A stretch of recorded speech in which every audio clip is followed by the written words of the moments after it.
नमस्कार दोस्तों, स्वागत है आपका if two motivation Bihar YouTube channel में। दोस्तों, कई दिनों से मेरे चैनल पर वीडियो अपलोड नहीं हो रही थी क्योंकि मेरी तबीयत ठीक नहीं थी, पर मैं अब कोशिश कर रहा हूँ कि आपके इस चैनल पे रोज़ वीडियो अपलोड हो।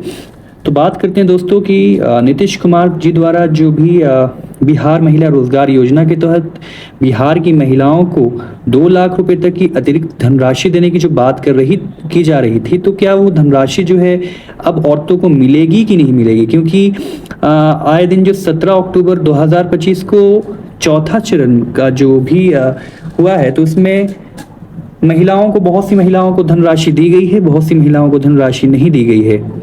तो उनके दिमाग में ये सवाल है कि क्या उनको जो है 10,000 रुपया मिलेगा कि नहीं मिलेगा। तो चलिए ये सारी जानकारी को इस वीडियो में जानते हैं। अगर आप नए हैं तो इस वीडियो को लाइक करें, शेयर करें और हमारे चैनल को सब्सक्राइब करें। तो देखिए दोस्तों, मैं बताना चाहूँगा आपको कि मुख्यमंत्री महिला रोजगार योजना के तहत बिहार की सारी महिलाओं को 2 लाख रुपए तक की अतिरिक्त धनराशि देने की बात की जा रही थी, जिनमें से कई महिलाओं को चौथे चरण तक जो है 10,000 रुपये प्राप्त हुए हैं, बहुत सी महिलाओं को 10,000 रुपये प्राप्त नहीं हुए हैं। तो ये जानने की कोशिश करते हैं कि उन्हें 10,000 रुपया मिलेगा कि नहीं मिलेगा। तो मैं आपको ये बताना चाह रहा हूँ कि बिहार में जो है आचार संहिता लागू हो गया है, और आचार संहिता के बाद जो भी मुख्य रूप से सारे काम होते हैं वो बंद हो जाते हैं। सरकार के द्वारा जो भी बात कही गई थी कि उन्हें जो है कई डेट दिए गए थे कि इस डेट में उनको जो है 10,000 रुपये मिलेगा, पर जैसे ही आचार संहिता लागू होती है, सारा जो काम होता है हर डिपार्टमेंट का वो बंद हो जाता है। तो पहली जो किस्त थी वो 3 अक्टूबर 2025 को आई थी, जिसमें कई महिलाओं को इसमें पैसा मिला था, जिसे पहला चरण हम कहते हैं। 6 अक्टूबर 2025 को आई थी दूसरी चरण की जो भी धनराशि है। तीसरा चरण जो है वो 17 अक्टूबर 2025 को आया था, जिनमें कई महिलाओं को पैसा आया है, बहुत सी महिलाओं को पैसा नहीं आया है।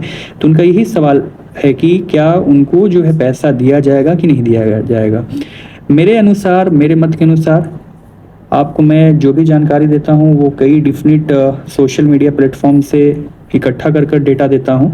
तो मेरे अनुसार जो है अभी जब तक इलेक्शन नहीं हो जाता है, जब तक नई सरकार नहीं बन जाती है, जब तक नया कैबिनेट नहीं बन जाता है, अगर एनडीए नीतीश कुमार और जो बीजेपी की सरकार दोबारा पुनः बनती है, तो उन पे डिपेंड करता है कि वो आपको पैसा देंगे कि नहीं देंगे।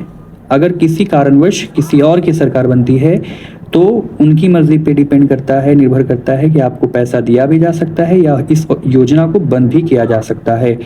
तो 24 अक्टूबर को देने की बात की जा रही थी, क्योंकि अब तो आचार संहिता लग गया है, तो अब तो जो भी चीज़ें हैं हर डिपार्टमेंट जो है इलेक्शन में जुड़ गया है। 31 अक्टूबर को भी नहीं मिलेगा, 4 नवंबर को भी नहीं मिलेगा, 14 नवंबर को तो इलेक्शन ही है, तो इसमें बहुत ज़्यादा डिपार्टमेंट के लोग बिजी होते हैं।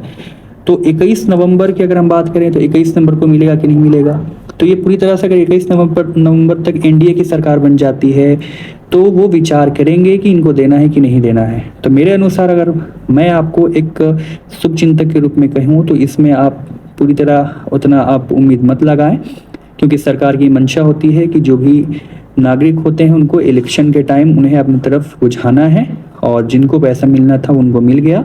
अब मेरे अनुसार जो है, अगर आप मेरी बात माने तो आपको जो पैसा मिलने नहीं जा रहा है। अगर ऐसा कुछ होता है कि अगर पैसा देने के बाद भी होती है तो मैं आपको इस वीडियो में इन्फॉर्म कर दूंगा। देखिए, मैं आपको एक बात बताना चाहूँगा कि आप लोग सरकार की योजना पर इतना डिपेंड ना रहें, आप अपना एक मुख्य रूप से कोई रोजगार ढूंढें।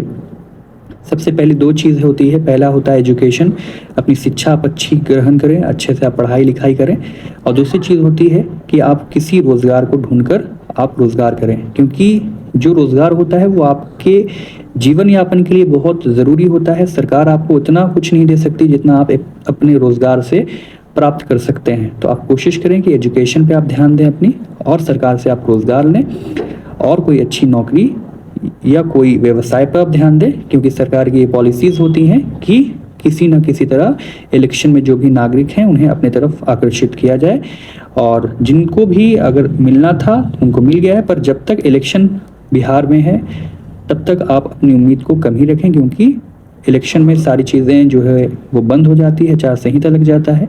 आफ्टर इलेक्शन वो देखा जाएगा किसकी सरकार बनेगी, और इस योजना को आगे सुचारू रूप से चलाया भी जाएगा या नहीं चलाया जाएगा, वो सरकार पर निर्भर करता है। वीडियो अगर अच्छी लगी है तो वीडियो को लाइक करें, अपने दोस्तों तक शेयर करें, और हमारे चैनल को सब्सक्राइब करें। वीडियो को अंत तक देखने के लिए आपका